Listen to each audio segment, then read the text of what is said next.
Hey, Coach. Ira Schofel, warchant.com. Did you have much familiarity with Coach Norvell or many people on the staff, or kind of, if you could just take us through the process for how you ended up here?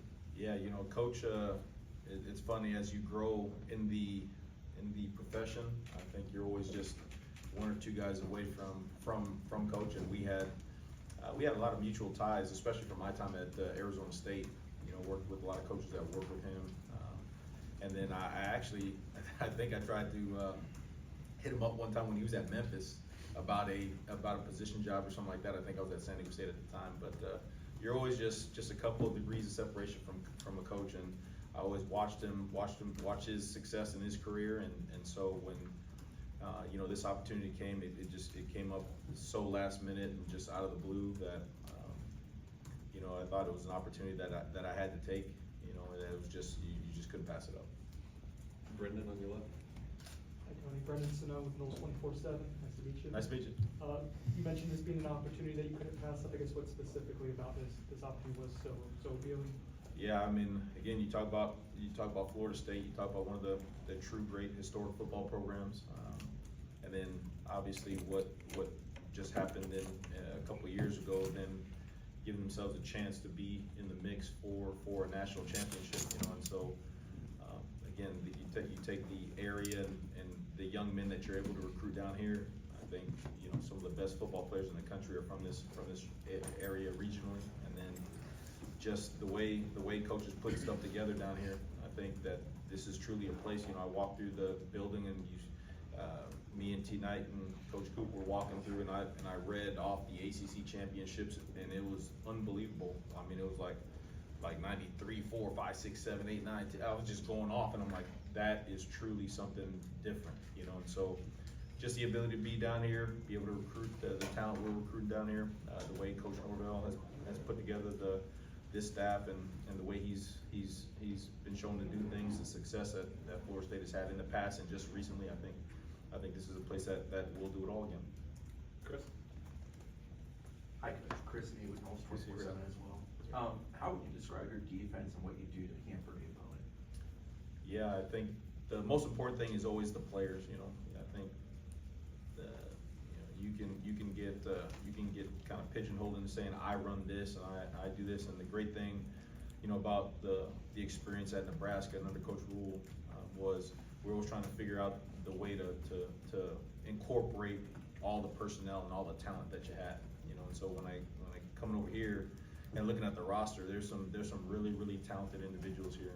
You know, some really good football players, some really good young men as I get to know them. And so we're gonna be multiple. We're gonna put the guys in the best positions possible to go out there and let them play really fast and not confuse, be really physical, be really aggressive. The things that Coach Norvell wants, and really just kind of tailor what we do to the players that we have and the players coming in. Stay on your left here, second row. Hey, how you doing, Coach? Gerald Thomas, Dallas Democrat. Hey, T, good to see you. Hey, always. You a Braves fan? I'm from Georgia. Bro, you get that hat once with me though. Okay? Twins. Yankees, you know what I'm saying? Got it. But yeah, Coach, you coming from Nebraska, a team that had a very dominant defense, top 20 in the nation, a team that can force turnovers, a team that can stop and run. Those are things that Florida State specifically struggled with this past season. How do you translate those things from Nebraska down here to Florida?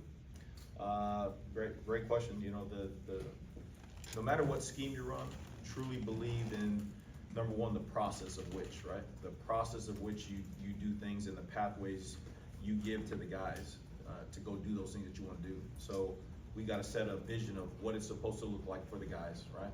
So this is how we are going to play. And then everything you do has to translate into that success, right? Because if you can talk about being as physical as you want, but if you don't practice that way and you don't prepare that way, you ain't gonna be physical, right? You can talk about playing with so much effort, but if you don't demand it on the field, it's not gonna happen. So you have to set this vision of how you want things to be, and then you gotta give the guys a pathway and a process to which to get there. And in doing so, when you invest in the process, that builds confidence. And you know, confidence is not walking around saying, you know, looking good and pretty in the mirror. Confidence is knowing that you put in the work and you put in the time and you put in the effort and the strain to put yourself in a position to go get what you want. And if we can get the guys there to believe in the process and to really embrace the process and do those things and give them a pathway to see that vision, I think we'll have a lot of success. Jordan? Hey Coach, Jordan Silversmith, Tomahawk Nation. Kind of a two-part question for you. You mentioned having some of your former assistants in your previous institution being here. How important is that for your defense? And also, how do you plan on filling out the rest of the defensive staff? What are the conversations like between you, Coach Norvell, and the administration right now? Yeah, it's crazy that, you know, we were all over there at the last school together, and the things we were able to do, the experience we were able to give the young men in that locker room, it worked, right? We really successful on defense, but more so you saw the development, you saw it on the grass, how the guys played together, you know, how physical they were, how much fun they were having, you know. And so it kind of separated, and now with this opportunity coming up, you know, it's just crazy. You know, football is that kind of world where, you know, had the chance to bring them with me over here, you know, provide them the opportunity to come here and join, because they see what it's like. You know, we were in the trenches together, you know, with T. Knight and Coop, and then you add in some of the guys who are here as well. You know, some of the young guys, some of the old veteran guys. I mean, Paps and Sims and all those guys. So really comes down to teaching, comes down to believing in what we're going to do, and us being in the room together and going through the fire together and things like that. And so it was really lucky to be able to have those guys come over here to ease the transition, you know, speed it up a little bit. And so the other positions and all that will come to fruition here as coach sees fit, you know. So. Bob, right side? Coach Bob Frank with the Osceola. I'm curious, you know, fundamentally going back early in your career, why does a 3-3-5 make sense foundationally, philosophically? And I think also we've seen, you do run a lot of 4 defensive linemen, so you're multiple. How do you know when to do what, or is it just giving offenses different looks? Great question there. You know, I think the 3-3-5 traditionally has been in places where it was a little harder to get defensive linemen. So really the first introduction to a place being able to recruit really good defensive fronts was Nebraska. And that was the first place where, you know, again, just sitting back and listening and you know, with Coach Rule's vision and all that stuff, being able to come up with different ways to attack an offense. You know, that's the thing. You know, we're playing defense, but really you want to attack an offense and make it really difficult on them, right? So putting together different packages, seeing the success in having certain individuals and certain packages and how that is beneficial to you. So I think the 3-3-5 just in its shell has been very easy to teach, and it's been very easy to give multiple looks, different personnel packages, get guys in the game in different spots to where they can really hone in on what they do well, and again, just attack an offense in an untraditional way. You know, the offenses are too smart now. I mean, you saw the offensive coordinator. The guy's been a head coach and a successful one. Like these guys are too smart for you to sit there in one front and one defense the whole game and just think that you're just gonna physically beat them like that. I mean, that doesn't happen. I mean, you look at Georgia, Oregon, all them like that, and you see them jumping in different fronts, stemming, different personnel packages, different coverages. I mean, you see all that variety in there. So a lot of the defense is used across the country. You know what I mean? It's just disguised different ways. And so we're gonna do that here. You got some elite talent that is in the building and that you can go and get readily right here in your own backyard. You got obviously the new facilities is gonna be some of the game changer in terms of what we're able to provide for the student athletes. That's gonna be something special. So we can attract some of the best young men, student athletes, football players in the country. So it's gonna be cool to kind of put together the things to let them go and play ball and have some success. We've been able to get a sense of Coach Knighton's personality on social media a little bit, and watching interviews with Coach Cooper through the years. What can you tell us about them as coaches? Like, it's not like you've worked with them for years and years. What impressed you about them? The relationship, you know, that's as you get older, and I don't see myself as being like old like that, but you know, I guess I'm older, you know, but, I guess the times where you have the most fun is when you had the best relationships with the guys. I mean, cause then you see their investment, they see your investment, and it's like a partnership, right? And those two individuals and the way they connect with their groups and the way, you know, I used to see, Coach Coop get up at, you know, 4 o'clock, be in the weight room and be on the field to help guys, you know, with footwork drills that wanted, you know, they didn't feel right about their footwork. And he used to be up there helping them out. I mean, like that. Their investment in the young men, I think, really stands out. And then us collectively coming together for the first time, you know, at my old school, and being able to put a product together on the grass where the young men really made it their own, really went out there and they played so hard, and those guys played so physical, and guys who were, you know, backups and guys who were really rotational players and maybe didn't even play got a chance to go in there and become stars on the grass. You know what I mean? So just that investment in the young men that really bonded me with those guys, and then the being able to have the same kind of vision for what it looks like on the grass, you know, I think those are the two most important things. Time for a couple more, Chris, in the front row. Coach, what have you learned about the defensive personnel that you're getting as you come through the door here? Yeah, I mean, they're very athletic. I mean, especially you look at the back end, and those guys can fly around, those guys can cover. You know, it's kind of cool because in my meetings, you know, I have fresh eyes. I don't know what they can do, so I don't know who they are. I don't know any of their profile. All I see are guys running around, you know, so I see a lot of talent. I see a lot of talent in the back end. Whether they're experienced or not, you know, that comes with it, right? You can't say somebody's not experienced and then not play them, right? You got to play them. I mean, that's just the way it goes. So experience comes with the trust and the process and all that stuff. So they got some athletes in the back end.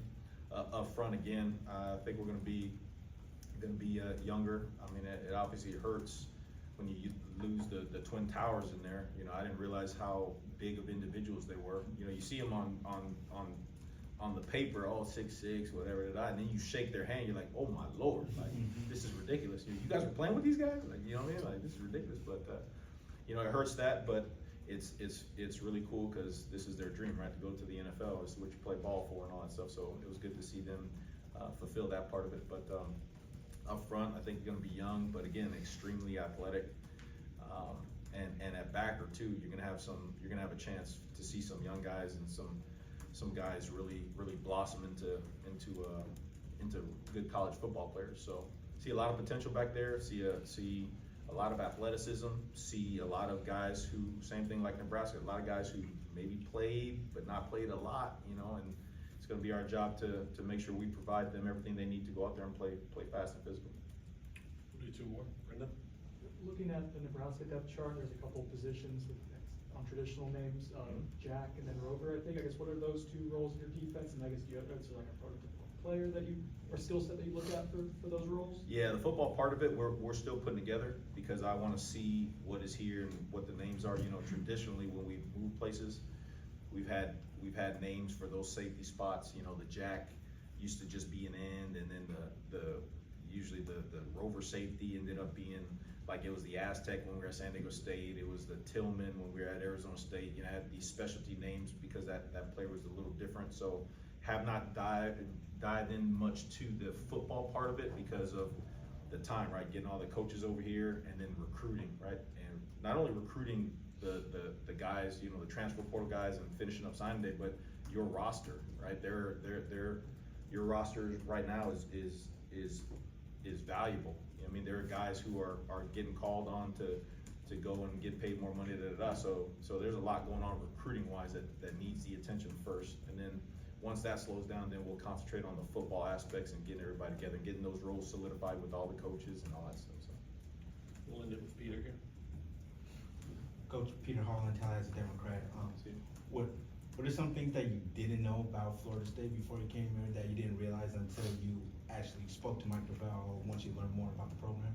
Yeah, I mean, I had no idea they were building a new facility. Like I drove, I'm like, oh, what's that building right there? Oh, it's our new facility. I'm like, great. What do you mean new facility? You know, that's a game changer because I just came from Nebraska, and again, I mean, Troy Dan AD, Haven AD, and Matt, you know, the vision of that building and seeing it for the first time and walking in there, complete game changer. Like, I mean, just when you get families and recruits there and they see like, wow, this is the investment this university is making into the student athlete experience, like this is something different. That's no different there. That building is gonna be a complete game changer. You know what I mean? So you can give all the young men, they can feel like they have all the resources to be their best version of themselves. So I had no idea about that. And then dealing with him, like again, I had no idea about Gus coming over. I had no idea about his background and how close we really were. He's like, oh yeah, you know, I called this guy about you. I called this guy. I was like, I had no idea. You know, I really had no idea. That just shows you how close you are. And then as I'm exploring this place, like I said, I walked by that sign over there because I couldn't get in that early in the morning because I didn't have an ID card. So I walk around the corner and it's like, hold up, let me count this right. Like, yeah, that's like 15 in a row, and then there's like another 8 in a row of ACC championships. I'm like, good Lord, you know, you just truly don't know. You've always heard about Florida State and the greatness of it. And then I go upstairs and you see literally like all the draft choices, recent too, like all the high draft choices and stuff. I remember Jared Verse because I was at Syracuse and we tried to get him at Syracuse and I saw his career take off. I mean, it's just, every day's a discovery, you know, every day's a discovery. But I will say that the people around this building, the people who care about this place is truly special. And you can feel that just with the hospitality and how everybody's been so nice and accommodating and wanting this place to be good. So got a lot of work to do. Okay, thank you, Coach. Grateful for everybody. Thank you. Thank you. Happy